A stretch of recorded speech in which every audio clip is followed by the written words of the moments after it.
Bismillahirrahmanirrahim.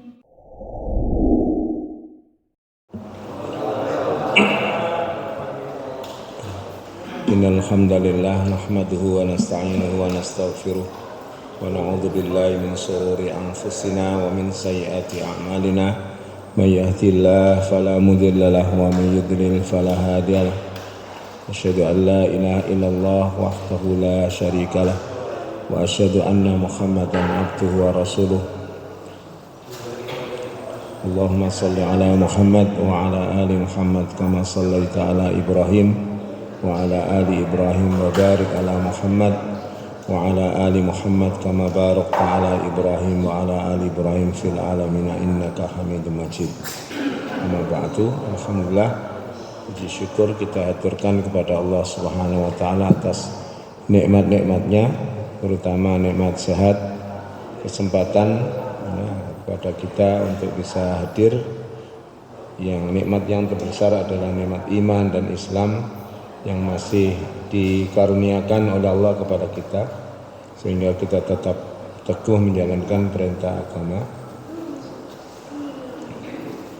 Saya ucapkan taqabbalallahu minna wa minkum, karena belum bertemu, dan ucapan ini disampaikan oleh para sahabat ketika selesai melaksanakan puasa. Itu diantaranya sebagaimana yang disampaikan Nabi Ibrahim ketika selesai membangun Baitullah, meninggikan pondasinya. Wa idh yarfa'u Ibrahimul qawa'ida minal baiti wa Ismail Rabbana taqabbal minna. Kita berdoa, Rabbana taqabbal minna, ya Allah terimalah amal kami. Innaka antas samiul alim, sesungguhnya engkau zat yang maha mendengar lagi maha mengetahui. Terus perlu juga saya sampaikan, kalau di antara kaum muslim yang mengucapkan minal aidin wal faizin itu adalah doa, itu bukan mohon maaf. Itu artinya itu minal aidin, mudah-mudahan engkau termasuk orang yang kembali, kembali insyaallah kembali kepada fitrah, wal faizin, dan mendapatkan kemenangan. Kebanyakan orang gak ngerti minal aidin wal faizin diartekno apa? Mohon maaf lahir batin. Waduh pol. Makanya perlu saya sedikit singgung biar Bapak Ibu tidak keliru. Kalau mohon maaf lahir dan batin itu di dalam agama kita itu kapan saja. Kalau salah ya segera minta maaf. Kan ngoten ya teng Al-Qur'an. Alladzina idza fa'alu fahisatan aw dzalamu anfusahum dzakarullaha wastaghfiru lidzunubihim, kan gitu. Mohon maaf kepada Allah kalau memang dosanya pada Allah, kalau pada manusia tentu kepada manusia. Itu sekedar menyinggung. Sekarang kita lanjutkan tentang hadis nomor 410 Bulughul Maram. Wa an Ubay ibni Ka'ab, dari Ubay bin Ka'ab radhiyallahu an qala, dia mengatakan qala kana Rasulullah sallallahu alaihi wasallam, adalah Rasul sallallahu alaihi wasallam yutiru bisabbihis marabbil a'la, beliau witir dengan membaca sabbihis marabbil a'la, wa qul huwallahu qul ya ayyuhal kafirun, dan membaca surat al-kafirun, wal qul huwallahu ahad, dan juga membaca qul huwallahu ahad. Ini ketika seseorang witir dengan witir 3 rakaat dan tidak ada salam sebelumnya, jadi langsung salam di akhirnya. Rawahu Ahmad wa Abu Dawud wa Nasa'i wa zada wa la yusallimu illa fi akhirih, dan beliau tidaklah witir tidaklah salam kecuali di akhirnya. Jadi tidak diputus 2 salam lalu berdiri lagi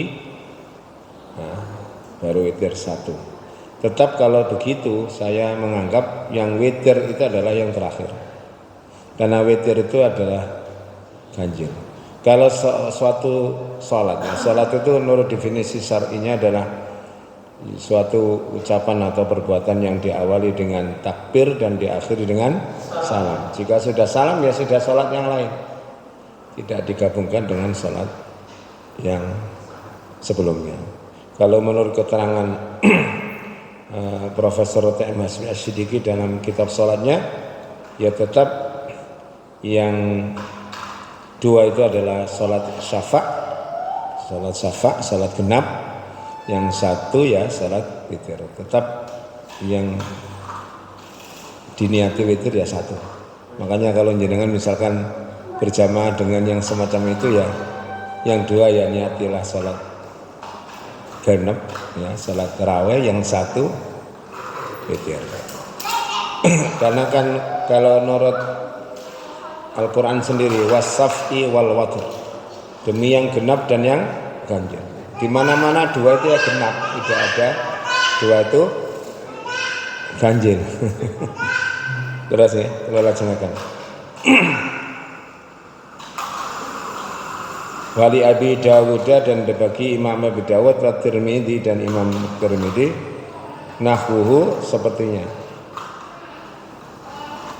An Aisyah dari sahabat dari istri Nabi Aisyah radhiyallahu anha, wa fihi dan di dalamnya kullu suratin fi raqatin, ya setiap surat pada rakaat, ya. Dia membaca surat pada setiap rakaat dan pada rakaat terakhir membaca qul huwallahu ahad wal muawwidzaini dan al muawwidzataini, yaitu qul a'udzu birabbil falaq dan qul a'udzu birabbin nas. Artinya surat itu dibaca pada tiap rakaat, yaitu sabbihisma rabbil a'la, qul ya kafirun, lalu yang terakhir membaca qul huwallahu ahad dan dua surat setelahnya. Jadi bisa begitu. Yang terakhir ya, qul huwallahu ahad selesai, lalu disambung qul a'udzu birabbil falaq, setelah itu qul a'udzu birabbin nas. Ya seperti itulah kalau kita witir ketika melaksanakan sholat, baik itu jenengan lakukan pada saat sholat lail atau sholat malam, sholat tahajud atau sholat tarawih. Pada hakikatnya itu sama. Kenapa saya menyatakan sama? Karena Aisyah menjelaskan begitu. Aisyah itu menjelaskan kepada kita, istri Nabi SAW menjelaskan kepada kita, maka Rasulullah SAW yazidu fi Ramadan wala fi ghairihi ala ikhda asyrata rakaatan. Nabi itu tidaklah menambahkan salatnya baik di dalam Ramadan atau di luar Ramadan lebih dari 11 rakaat. Itu yang menjadi dasar pengamalan kita, insyaallah begitu. Ya. Benar ya. Jadi jenengan sudah, kalau di Mekah atau di mana pelaksananya ya 23. Tidak tahu, katanya sekarang ada yang 8, di Mesir juga ada. Wan Abi Sa'id Al-Khudri radhiyallahu anhu anna Nabiy sallallahu alaihi wasallam qala autiru qabla an tusbihu. Witirlah kalian sebelum subuh. Witirlah kalian sebelum subuh.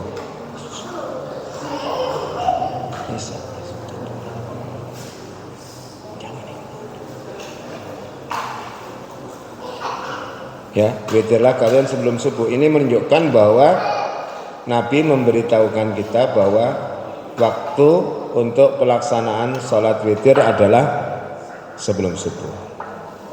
Bagaimana kalau misalkan kita sholat witir baru dapat 2 rakaat subuh? Tetap dilanjutkan. Sebagaimana hadis-hadis yang lain dalam pelaksanaan sholat yang dikerjakan Nabi. Misalkan sholat subuh atau sholat asar, wa man adraka rak'atan minas subhi faqad adrakas shalah. Siapa yang sholat subuh dapat 1 rakaat lalu terbit matahari, kan sudah selesai waktunya. Maka tetap dilanjutkan karena dia sudah menjumpai sholat. Betul ya? Ya, jadi seperti itu. Ya. Terlebih lagi di Indonesia ini kan biasanya ada tarhim, Pak ya. sudah bisa diukur subuhnya kapan. Kalau sudah tarhim berarti 10 menit. Itu kalau waktu normal. Tapi Majelis Tarjih Muhammadiyah mengundur 8 menit ya, 8 menit berarti masih ada waktunya. Ya, seperti itu. Bon, itu untuk subuh saja loh yang mundur ya. Bukan untuk yang lain.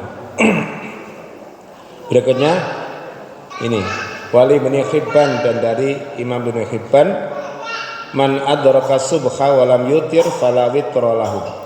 Barang siapa yang menjumpai salat subuh, sudah subuh masuk waktu, lalu belum witir, fala witra lahu, maka tidak ada witir baginya, sudah habis waktunya. Ya. Jadi ini memang batas waktu yang ditetapkan Allah dan Rasulnya untuk salat witir adalah setelah panjenengan melaksanakan salat isya sampai subuh. Ya, sampai subuh. Jadi termasuk waktu salat malam sama kan. Ada kalanya orang itu witir tanpa salat malam, ada kalanya salat malam tanpa witir. Kalau lengkap ya dikerjakan semuanya. Salat malam itu minimal 2 rakaat. Minimal 2 rakaat. Kemudian salat witir minimal 1 rakaat. Misalkan kita bangun ya, dilihat kok mepet subuh gitu. Jangan bisa salat 2 rakaat salat malam, lalu berdiri lagi 1 rakaat. Enggak apa-apa. Allah Ta'ala itu sangat menghargai ibadah hambanya. Ya, pun ngeten ya.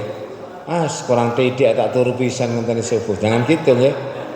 Nah, jangan. Kenapa begitu? Kita menganggap 2 rakaat itu mungkin kecil gitu. Tapi bisa menjadi besar sekali kalau panjenengan melaksanakan karena Allah Ta'ala dan sholatnya baik. Jangankan begitu ya. Kalau kita baca Al-Quran, famay ya'mal misqala dzarratin khairan ya.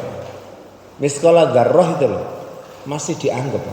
Jenengan misalkan ada supeltas di situ, menggok nih, sampai kayak 1000 diterima, 500 diterima, sampai kayak 100 dibuat Pak. Waduh kayak ngenyek kan. Tapi kalau Allah enggak, Allah akan menerima setiap amal hambanya. Makanya sangat baik ya.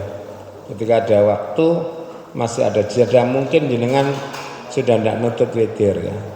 Tapi sudah wudhu bisa melaksanakan sholat 2 rakaat setelah wudhu. Lalu setelah itu sholat qabliyah subuh. Ke masjid kok masih ada waktu. Sholat tahiyatul masjid. Kalau ada waktu. Nek aras-aras ya gak sholat gak apa-apa. Wong hukumnya apa? Sunnah. Wong aras-arasan. Orang itu ada waktu aras-arasannya Pak. Semuanya. Ya. Itu namanya futur ya. Setiap orang ada futurnya.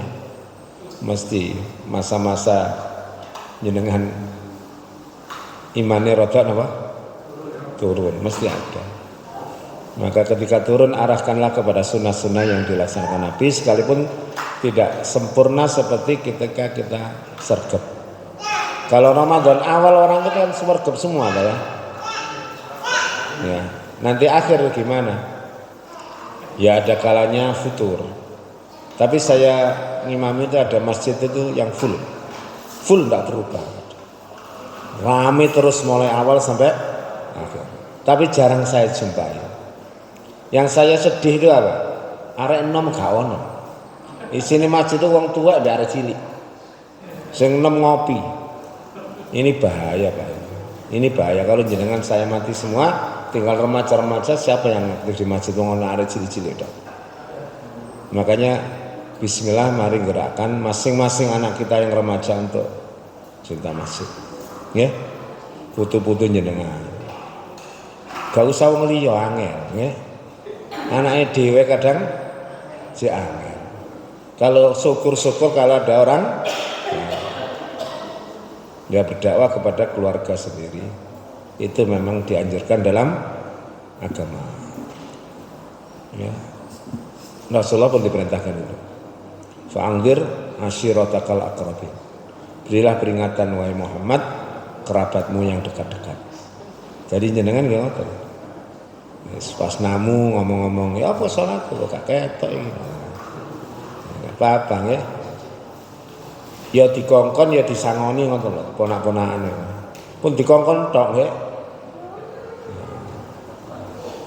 Makanya kadang ngapunten nggih, ada anak itu dikongkon wong tuane wangel itu gara-gara benti celuk mesti dikongkon, niku boleh cegek nggih. Gak tahu terus dikai dhuwit ngono diceluk nggih.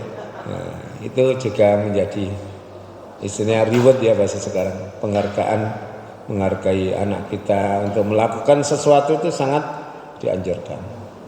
Cara misalnya kan tandang gawe nggih, nyapu-nyapu, gak patek rusuh, gak usah ditegur, Pak. Terima kasih dulu. Wis matur suwun disaponi omahe. Nanti kalau anaknya enggak ada, sambil saponi mana. Terus besok ngomongin, nek nyapu ke pojok-pojok itu loh, ya. Ibu saya itu begitu. Kalau ngelatih orang, kora-kora gak resik dijarno. Matur suwun, mungkin dikorai mana, pas gak ono areke. Cek tak tersinggung gitu loh, Pak. Ya. Pun langsung diberek orang-orang ini, Mas. Ngare-ngare apa? Cekek nih. Wa anhu dan darinya. Dari siapa? Abi Sa'id Al-Khudri. Qala beliau mengatakan kalau Rasulullah sallallahu alaihi wasallam menama anil witri, siapa yang tertidur dari witirnya, au nasiyahu atau dia lupa. Ya, lupa ndak? Witir lupa tertidur ya. Misalkan habis isya dia tidur sampai subuh nggak bangun karena badannya payah atau mari pijet atau mari bekam enak awake turune angler ya. Biasanya kalau habis bekam kan gitu Pak ya. Nek kula lho kirangan jenengan ya. Kalau habis bekam itu koyok meripat itu angel melek. Ya begitu. Fal yusalli idza asbaha aw dzakara. Maka hendaklah dia salat ketika subuh atau ketika ingat. Ya. Jadi hadis ini disebutkan sahih diriwayatkan oleh Imam Tirmidzi ya. Jadi bisa diamalkan. Termasuk panjenengan punya wirid Pak ya. Biasanya rutin. Mau tidur baca apa? Baca Al-Qur'an, baca surat ini, surat ini. Keturun itu bisa diamalkan ketika pagi hari. Pahalanya sama. Misalkan rutin lah, kita rutinkan mau tidur baca surat Tabarok atau apa. Keturun. Kan ada orang yang merutinkan begitu. Pokoknya jangan turu mesti setengah juz misalkan ya. Misalkan ya. Ternyata keturun. Bisa ketika pagi, ketika enggak payah itu dikodok istilahnya, disauri supaya tetap istiqomah ya. Supaya tetap istiqomah. Amal itu juga begitu, tapi nggih perlu perjuangan. Biasanya singgarai lemah itu kan ini. Ya satase sunah bapak wis. Nggih ta? Ya. Kalau kita ngopeni ya insyaallah lah gitu. Atau setidaknya kalau panjenengan kehilangan satu amal ya bisa beramal yang lain. Misalkan pagi hari karena begitu repotnya enggak sempat baca zikir-zikir pagi. Wis tak sauri ya salat duha wis. Karena salat duha 1 rakaat sama dengan zikir 360. Kenapa? Setiap manusia punya tulang, ruas tulang 360. Itu bisa disodakoi dengan 2 rakaat duha. Misalnya jenengan kalau misalkan pagi hari sudah zikir al-ma'surat atau zikir apa ya. Itu kan banyak Pak, ada yang baca 100, ada yang kan luweh lah. Suatu saat suwibuk wis. Akhirnya bisa diganti dengan salat duha 2 rakaat 360, kalau 4 rakaat ya tambah kali 2 kan gitu. Supaya apa? Tubuh kita ini ruas-ruas tulangnya itu dipenuhi oleh zikrullah, oleh zikir kepada Allah Subhanahu wa taala. Karena kulit, tulang dan sebagainya ini ya di Al-Qur'an pun besok akan ngomong sama Allah taala sebagai saksi atas diri kita. Betul kan ya? Semoga-moga winjing teng akhirat mboten abot-abot nggih. Sakniki mawon di kuat-kuatno. Winjing tinggal napa? Menikmati. Ketika kita mati betul-betul istirahat betul. Rauhatan ya atau raudhatan min riyadil jannah. Jadi makam kita, kubur kita itu menjadi satu taman dari taman-taman surga. Mudah-mudahan. Ya. Kula pun berangan-angan. Kula niku kepengin mati pas kula saweneng puncak iman mati katanya. Kepengin mati niku gak wedi blas karena mau ketemu Allah. Kayak sahabat-sahabat itu. Meninggal goyang-guyu, jangan mati goyang lah. Oh, jangan ketemu Allah kok katanya sedih apa. Ya. Jadi dunia iku wis gak ono nang atine blas. Itu nasihat Imam Syafi'i. Ngamal niku niku perlu perjuangan. Napa jari Imam Syafi'i? Jadikanlah kematian itu ada di pelupuk matamu. Jadikanlah dunia itu ada di tanganmu. Akhirat ada di hatimu. Jadi gak ono dunia iku mlebu nang ati. Kula manten ngomong ngoten lho, ya duwe Gusti Allah langsung pas Ramadan. Moro-moro mentor kula nyawantap pewaker dayas. Ya mari ngomong kan ya. Kan itu dunia. Kira-kira sak endi gandolane atimu mbek montormu. Kan ngoten. Ternyata ya gak usah direweker, Pak. Mikire kapan didodokno mek ngoten to. Ya akhirnya ya jangan riaya niku. Padahal kabeh wis kalau dodok kalau takono gak patek larang langsung sampe dodok wis mencet pisan. Kan urusan dunia itu enggak terlalu ribet. Kalau jenengan getuni ya getun terus getun. Ya. Berusaha sedikit demi sedikit untuk bisa meletakkan dunia pada posisi yang tepat. Sebab nek mboten ngoten mesti uring-uring terus. Ya. Misalnya sebelah ya ana bojone utawa anake, gak ndelok kiri wis seru. Dua akhirnya padahal wis depos nggih. Nggih ta? Ya sama dengan tetangga saya punya Pajero itu kan gitu. Akhirnya ditelepon, pinten Pak, lampunya setunggal 10.500.000. Lampunya CC nih. Terus karena dikomplainkan bisa. Sing sitok mboten saged. Akhirnya kalau ngi kepethuk dhek metu jange magrib kok montore kece montone sing sitok wadang sitok. Kiyep. Ya enggak apa-apa mobil aja Pak ya. Nek dibatin gitu kemana nih? Ya. Saya lanjutkan ya. Bisa diterima ya? Nah, berikutnya. Wa an Jabir dan dari Jabir radhiyallahu anhu qala Rasulullah sallallahu alaihi wasallam man khafa alla yakuma min akhiril lail falyutir awwalahu. Barang siapa yang takut tidak bisa bangun di akhir malam untuk melaksanakan salat witir, maka salatlah witir di awal. Jadi setelah Isya langsung salat witir. Ya. Wa man tami'a ayyakuma akhirahu, barang siapa tami'a yakin bahwa dia bisa berdiri di akhir malam untuk salat, falyutir, hendaklah dia witir akhirul lail, di akhir malam.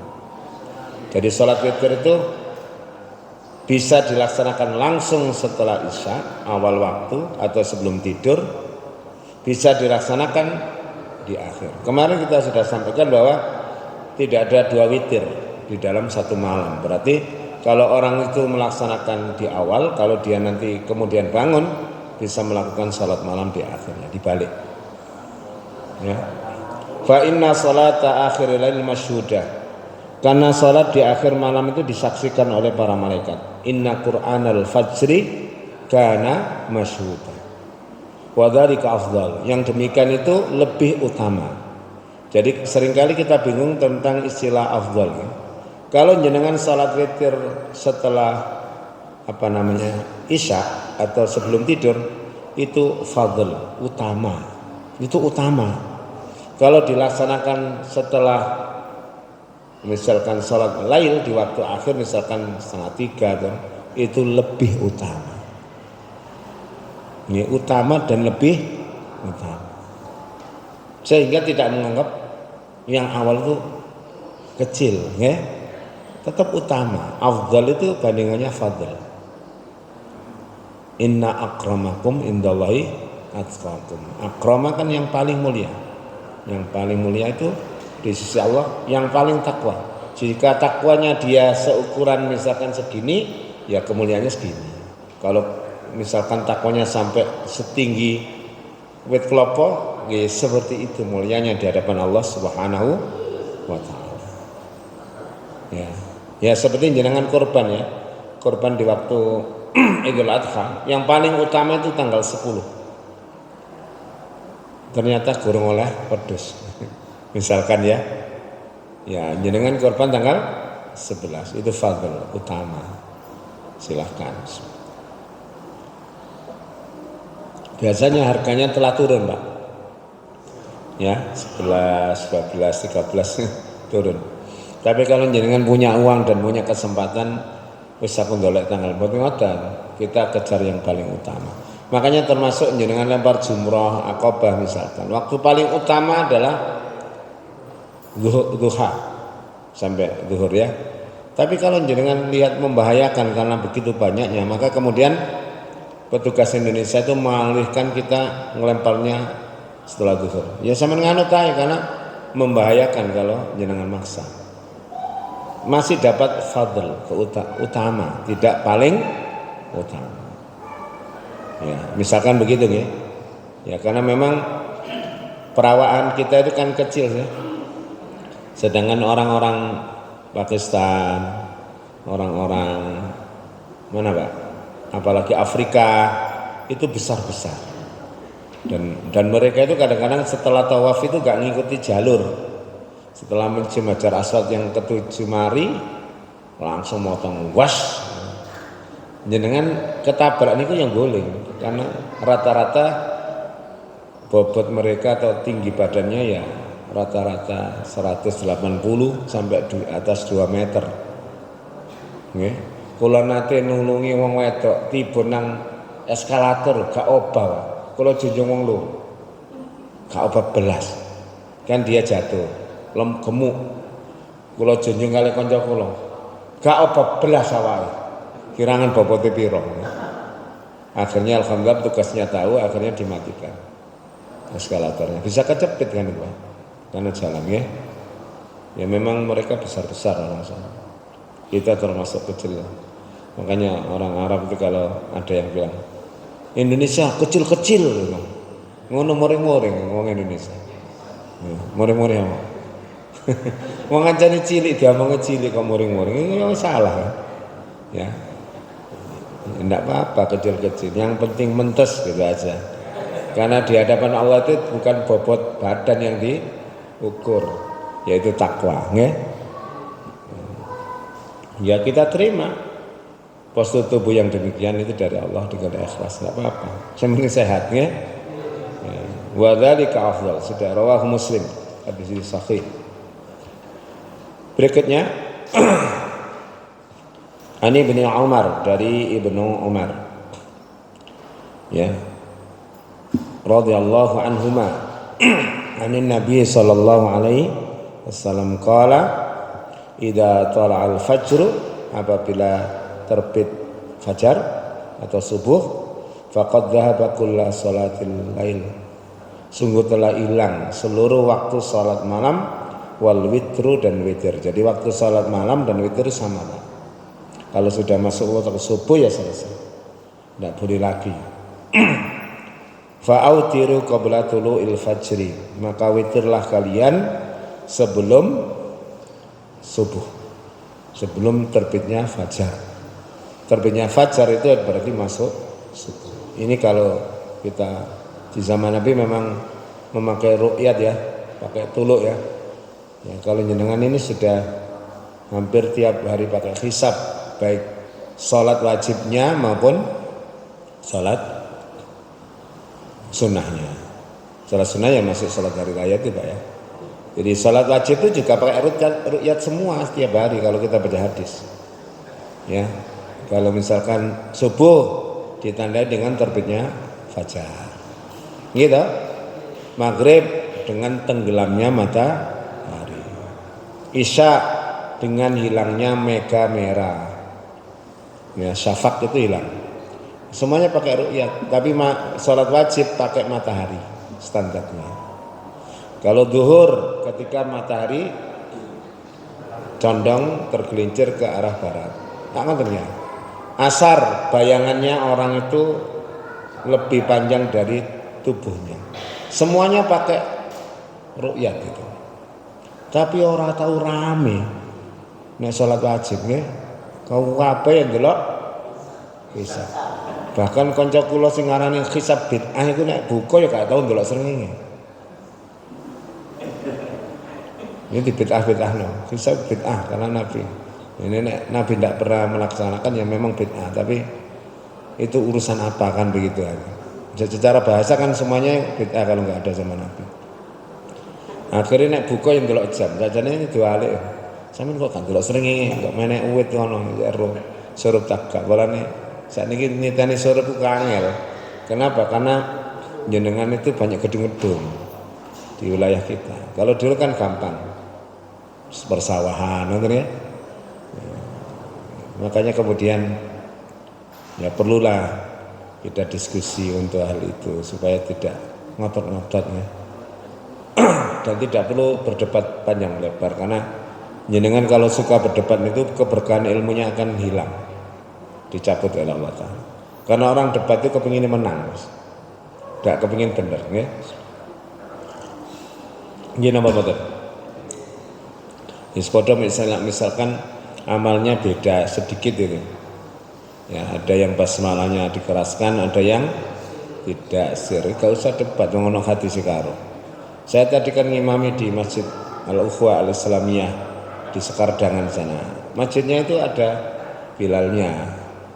Masjidnya ada bilalnya. Tapi saya juga nggak megang tongkat kalau khutbah. Wong Masjid Al-Ukhwah Islamiyah. Tapi saya ngimami ya basmalahnya saya keraskan. Tapi zikirnya tetap saya sir. Ngoten ini gak masalah ya. Jadi sehingga apa? Nyekel tongkat itu aslinya itu keperluannya apa? Kan ngoten ae aslinya. Dicekel ya gak apa-apa wong tongkat. Ya. Kalau di Irak itu saya lihat khatib Jumat waktu perang itu pakai AK-47 nyekelnya. Iya, AK-47. Kalau zaman Nabi kan ada busur panah atau apa ya, tidak tongkat itu. Akhirnya apa? Go AK-47. Memang lagi perang ya. Fatwa Jumatnya begitu. Ya kita jangan sampai rame masalah itu. Kenapa? Yes garap arek nom-nom sing gak sembayang nih kalau berPR akeh wae wis. Gak usah bahas ngoten. Itu sudah dibahas para ulama, tinggal kita milih yang mana gitu aja. Gak ono entek ini kena sampean terus engkel-engkelan nggih. Gak ono entek. Perkara mimbar niku mimbare model ngene tak trap telu dadi rame. Kok mimbar niku ya tempat yang lebih tinggi. Tujuannya Nabi itu di atas mimbar seperti itu supaya terdengar, terlihat. Makanya kalau khutbah itu naik mimbar. Bahkan Nabi pernah sholat di atas mimbar. Ketika beliau rukuk di atas mimbar. Ketika beliau sujud mundur beliau. Kata beliau, aku sholat sengaja seperti untuk ngajari kalian tentang agama ini. Jadi bagaimana sholat yang benar, gitu ya. Makanya itu perlu kita sampaikan kepada anak-anak kita, khususnya saya sering wudu jajar arek-arek nom-nom ini wudu ngawur. Wudu gak sampai sini tuh banyak Pak. Langsung balenono wudu muka sah. Tuwah jungkar-jungkir kok. Wudu ket kene. Masih gak kenal kula tegur Pak. Pun meneng mawon nek enom kula tegur, nek tuwa mboten. Sungkan kula kalah umur. Biasanya kalau neguri lewat koncone, saya lihat orang itu temannya siapa, saya bilang, koncon sampean salah, sampean dengar, masuk ke ben dijarno, ya. Waktu haji, saya sama bapak itu juga menemui laki-laki perempuan, wong wedok niku rada moko ngene nang dene. Mosok ngene wudune wong lanang itu terabas saya. Wis dikek nggon teng Mina lho, niki perempuan ini laki-laki. Karena perempuan antri dhek wudu nang gone wong lanang.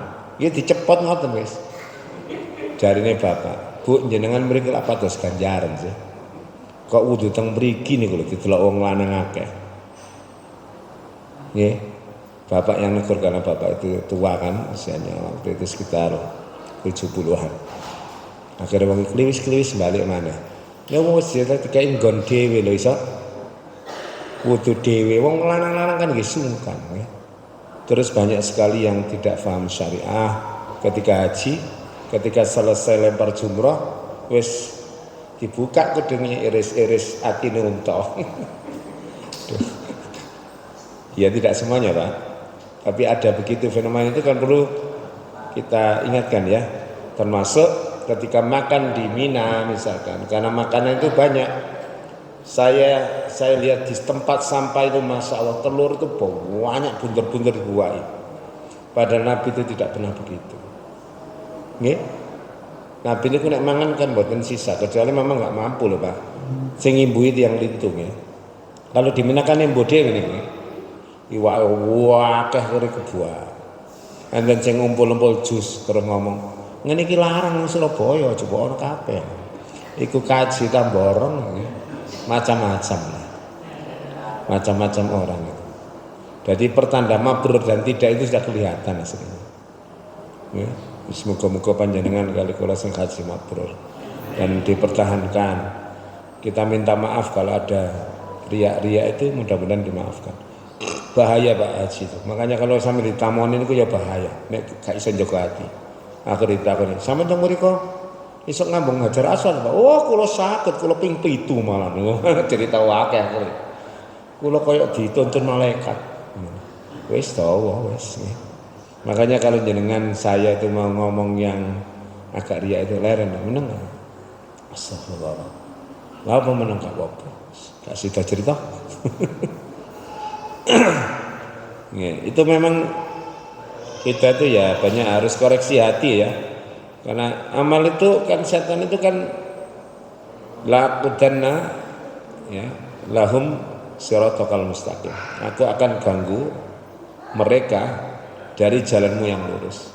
Jadi orang mau amal itu sudah dibikin malas, dibikin ini. Ketika amal ya dirusak dengan ini sholat ini. Setelah amal ya akhirnya ya dicerita-cerita no. Makanya sekarang itu masya Allah media itu untuk bikin orang ria itu banyak. Nggih teman. Nek hati-hati loh ya. Kalau gak ngarani kabar ya. Wong durung tawaf wis selfie. Cerek. Nggih ta? Durung maca Quran kan bukae. Akhirnya di komen. Aduh, solihahnya sudah baca Quran jam sekian. Nek gak kuat hati ini jebol itu. Ya. Nek jenengan buka Quran 3 DP misalnya. Aduh, baca Quran gak buka tok. Tapi ya gak usah ditampilkan. Ya. Kenapa? Karena amal ibadah itu hakikatnya untuk Allah Subhanahu wa taala. Ya, yang seri-seri itu ya perlu diserikan. Yang jahar itu yang wajib-wajib jahar. Contohnya sholat jamaah kan jahar. Koyoke sholat wajib dipamer niku gak kena koyoke. Misalnya sampeyan cerita, aku bendaino sholat 5 waktu lak diguyu wong. Gak sampean tok. Kan ngoten jawabane ya. Aku poso Ramadan nutup, anakku ya nutup, kan ngoten jawabane. Tapi kalau jenengan sudah mulai membahas sunnah itu bahaya kalau jenengan tampilkan. Aku sedino Ramadan itu 5 juz. Wih, ngoten. Mulai nggih. Betul Pak ya? Makanya amalan-amalan sunnah itu cenderung untuk disembunyikan. Yang penting kan itu. Salat-salatnya Nabi salat sunnah cenderung di rumah. Ya kan ngoten nggih? Baca Quran itu juga begitu.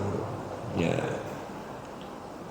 Cuma nggih kula niku ningali fenomena masyarakat Indonesia itu nggih saken napa sing gak patah iso maca Quran suwarga darus. Sing pinter gak ono sing tampil. Akhirnya maca Quran dirungokno nang speaker. Salah kabehnya. Lah kada sing salah nggih. Timbang sing bener lho nggih. Makanya seharusnya kalau belum benar itu digunakanlah Ramadan untuk belajar bersama. Nggih.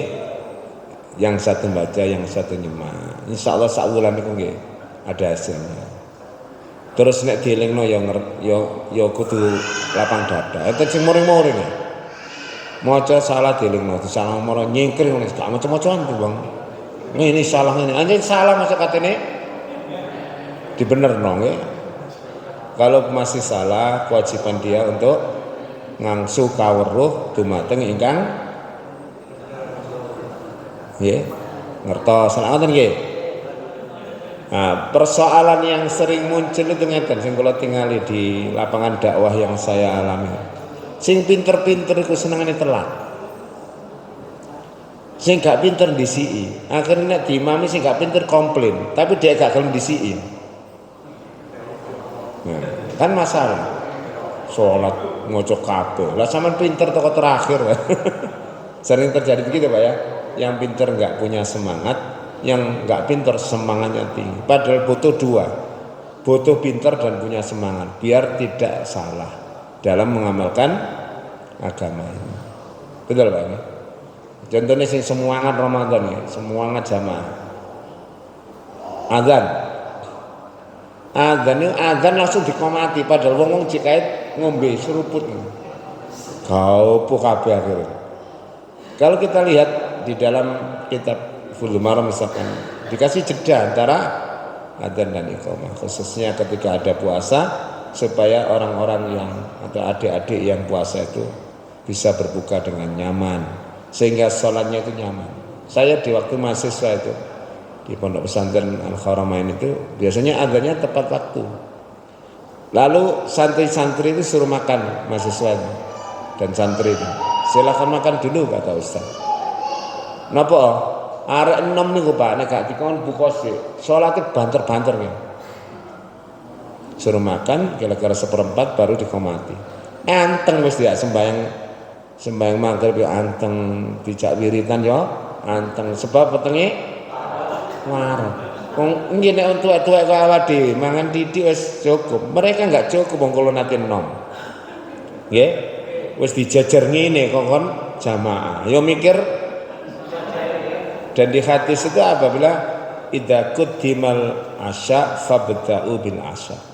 Apabila makan petang itu sudah terhidangkan, mulailah makan. Apalagi puasa. Hajat teman terhadap makan. Kecuali kalau jenengan ndak hajat dahulukan salat. Nek jare wong Jawa luwih apik mangan mikir salat timbang salat mikir mangan. Nggih anjen nggih. Nggih ta?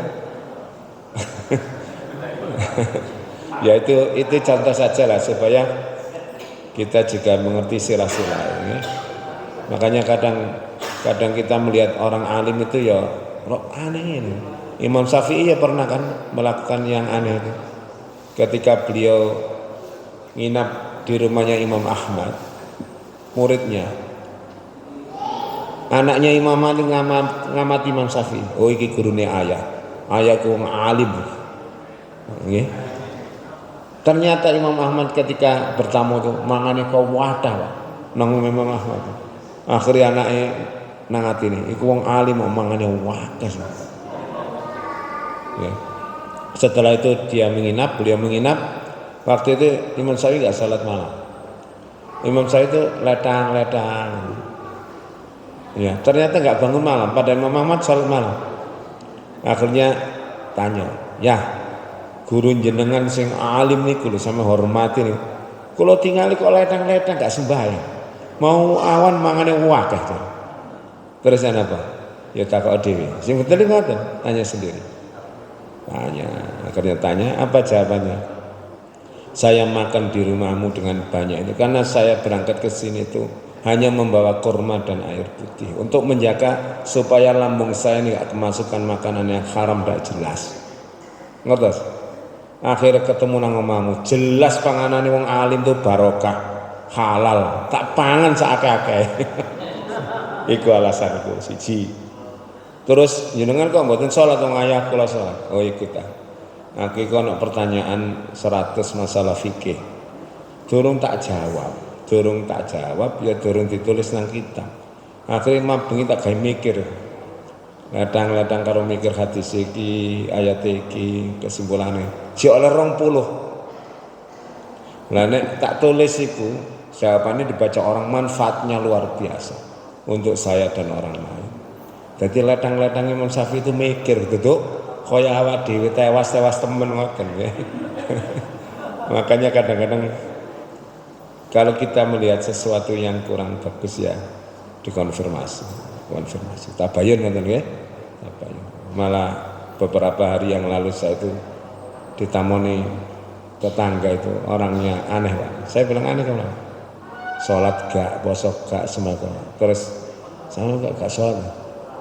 Aku itu gak sholat, sukmoku sholat, tapi awakku gak. Cerita banyak, Pak wadah. Saya dinasehati dia. Kula rungokno, gelem awakmu tak tuturi, tak omong. Ya gelem mongko njabiyane. Ya gelem pokoke bener ya tak lakoni nek gak.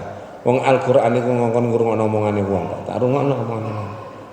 Aku kepengin ngomong wis 2 tahun jange ngomong, tapi gak tau ngomong kan kecil kali kula ngoten. Saiki tak rungokno sampai jam 11 sampai jam 11 Jumatan. Kula rungokno macam-macam Pak. Kula ya diganggen ngetekno pondok macam-macam.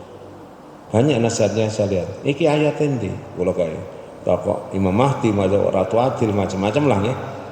Kula akhirnya mikir ngene. Iki apa maksudnya Gusti Allah itu? Kok moro-moro kula dituturi wong gak salat belas, gak poso belas. Mungkin Allah tidak menunjukkan ada orang seperti itu modelnya pada saya. Dan dia punya hal yang baik untuk disampaikan ya saya dengarkan.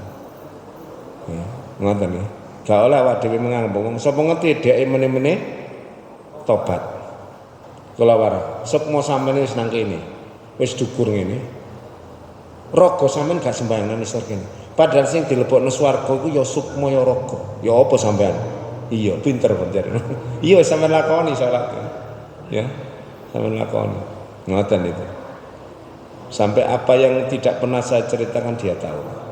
Sakit saya, ini saya tahu semua. Ya. Nek cocok nggih kula? Iya nih. Iya Kak, ya. Ya Kak, ya. Ya Kak, ya. Ngoten. Nek engko sik ngoten Pak. Jadi jangan kita menolak langsung ucapan orang ketika orang itu fasik misalkan. Kan fasik ya. Tapi dengarkan dulu.